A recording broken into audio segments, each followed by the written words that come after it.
libertatea totală a spiritului. Aceasta este revendicarea asupra realismului.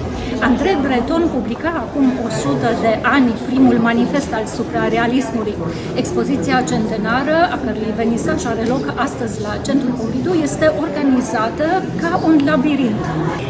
Dacă veți intra în această expoziție, dezbrăcați-vă de toate ideile pe care vi le dictează rațiunea, căci în spatele acestor perdele, noaptea devine zi, visul devine realitate. Frumosul ca o întâlnire nebănuită dintre o umbrelă și o mașină de cusut pe masa de autopsie. Definiția aceasta atât de stranie îi aparține așa numitului Conte de Lautréamont, fără de care probabil suprarealismul nu ar fi existat. Poetul Philippe Soupault descoperă terifiantul text al cântărilor lui Maldoror. Îi trimite un exemplar prietenului André Breton, care avea să-l declare mai târziu ca sursă principală de inspirație pentru mișcarea suprarealismului. Anul nașterii, 15 octombrie 1924. Părinte, André Breton, asistat de un grup de artiști și poeți, cei mai mulți amici ai Revoluției dadaiste. Surrealism. Act de naștere, primul manifest al suprarealismului. Manifestul proclama libertatea totală a spiritului. Dacă vrei să vezi expoziția, va trebui să renunți la toate ideile dictate de rațiune. Artiștii și poeții strânși în jurul papei Breton voiau să schimbe lumea. Primul război mondial le arătase că toate structurile societății sunt învechite și trebuie din temelie distruse. Noua lume îi avea pe poeți drept arhitecți clarvăzători. Expoziția curatoriată de Marie Sarré are forma unui labirint, simbol emblematic al suprarealismului. În mijlocul labirintului antic era Minotaurul, așadar, nu întâmplător, personajul mitologic, jumătate om, jumătate animal, apare des în lucrările artiștilor, iar una dintre revistele lor se numea Minotaurul. Breton spunea că labirintul reprezintă concilierea dintre opoziții, dintre noapte și zi, trecut și viitor, vis și realitate. Printr-o ușă, în forma unei guri de monstru, ești înghițit ca într-un gâtlej de întunericul unui culoar. Grozăvia pe care o aștepți se transformă însă în amuzament. Ce tânăr e suprarealismul, te gândești. Aproape toți, aici sunt fotografii, portret ale lui Paul Éluard, Breton, Tanguy și Dali și toți ceilalți, aveau pe atunci în jur de 20 de ani. Și deodată se aude un tunet. În vertijul instalației imersive din prima sală se aude vocea lui André Breton, creată special cu ajutorul inteligenței artificiale, care ne vorbește despre originile și semnificațiile suprarealismului. Iar în mijloc, într-o capsulă de sticlă, inima expoziției, se află primul manifest scris de Breton și împrumutat de Biblioteca Națională a Franței. Manifestul face parte din tezaurul național francez. Fără literatură nu există pictură, iar fără pictură nu există literatură. Cele două arte sunt nedespărțite în expoziție. Fiecare din cele 13 capitole are trimiteri la autori și la personaje literare, cât și la lumea poetică și la miturile care au inspirat mișcarea suprarealistă.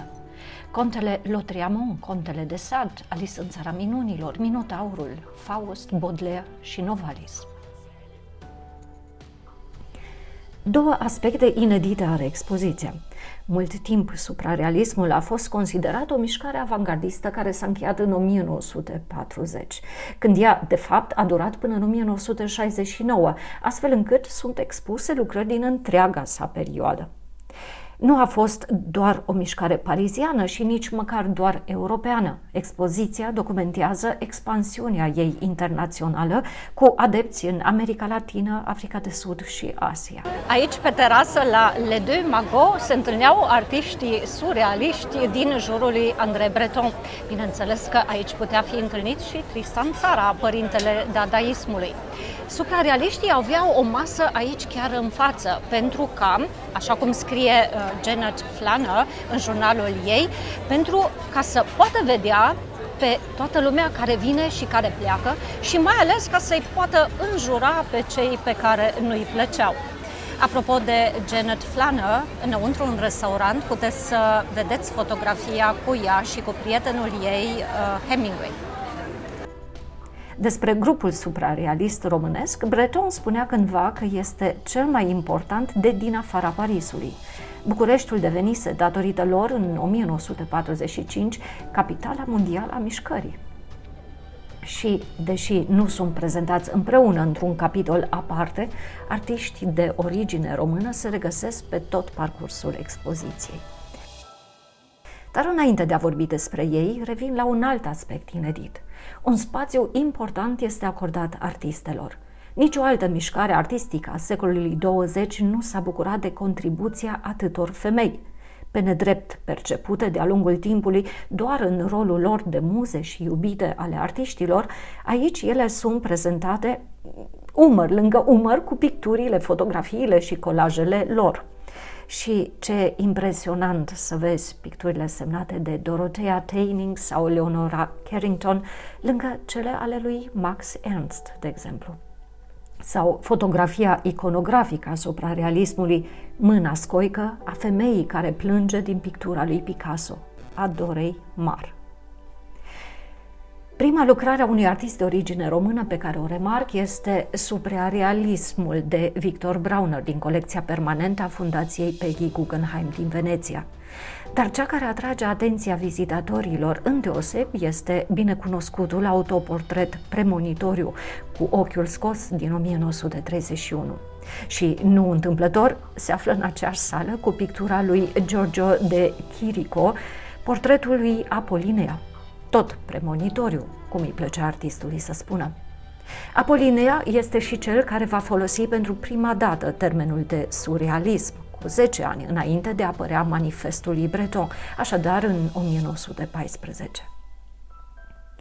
Alte picturi ale lui Brauner le recunoști imediat dacă ai văzut expoziția de la Timișoara, Invenții și magie. Dar poate ce m-a impresionat pe mine cel mai mult dintre lucrările artistului evreu născut în 1903 la Piatra Neamț au fost 3 lucrări, una în ceară și cele 2 cărți de joc de tarot desenate în timpul refugiului din 1940 în Marsilia. Le-am privit și mi-am amintit de povestea lor. Marsilia, 1940. Comitetul de salvare organizat de jurnalistul american Varian Fry închiriază vila Herbel. Aici se întâlnesc suprarealiștii. André Breton caută idei pentru a face să treacă timpul mai ușor. Cărți de joc nu se găsesc în tot orașul. Așa că Breton le propune artiștilor să deseneze ei cărțile tarot. Victor Brauner, Jacques Herold, Oscar Dominguez, Max Ernst, André Masson, Jacqueline Lamba și Breton desenează cărți din pachetul care se va numi Jeux de Marseille. Brauner le desenează pe cele dedicate lui Hegel și Helen Smith. Toate desenele pot fi văzute în această expoziție.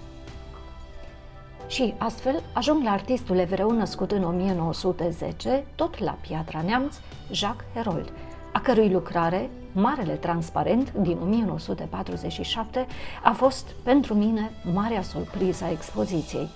Un personaj hibrid, jumătate animal, jumătate om, cu multe elemente simbolice.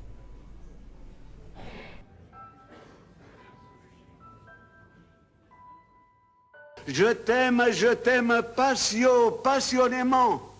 Gerasim Luca, născut la București în 1913, este prezent cu o cubomanie, o tehnică experimentală suprarealistă, pe care am văzut-o expusă și la expoziția din cadrul sezonului Franța-România din 2018-2019 de la Centrul Pompidou.